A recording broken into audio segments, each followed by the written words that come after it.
Hi everyone, today I will be making stir-fry crispy fish with tamarind sauce. For this recipe, you can change the fish to squid or shrimp. It is delicious and easy to make. Okay, we can start together. We will start off with vegetables. Here are holy basils. Just clean it well and collect the leaves. You can add it more or less of your choice.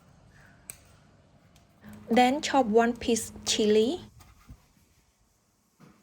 Chop 3 cloves garlics. Chop 1 shallot. So for now we will make stir-fry sauce. Add 1 tablespoon sugar, half teaspoon salt, 1 tablespoon fish sauce, 1 tablespoon water, 1½ tablespoon tamarind sauce, 1 tablespoon oyster sauce, and stir to combine it well. You can add half teaspoon ground pepper here or wait until you're done with stir frying.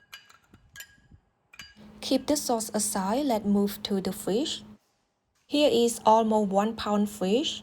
Clean it with salt to remove the bad smell. Gently squeeze it and clean it well with water.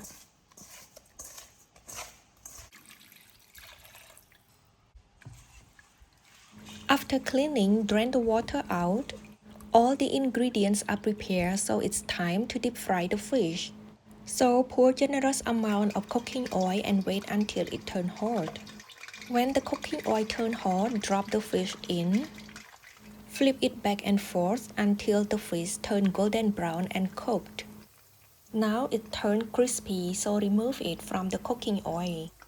Then let's stir fry the crispy fish with holy basils. Add 2 tablespoons cooking oil and wait until it turns hot. Then put chopped garlics, shallot, and chilies in. And keep tossing until garlic turns light golden brown. Next, put crispy fish in. Stir-fry sauce. Toss it over medium heat about 1 minute and put holy basil leaf in. Just stir to combine it and it's done. The delicious stir-fry crispy fish with tamarind sauce is completely done. You can serve it with rice. Thank you so much for watching and see you in the next delicious recipes. Bye!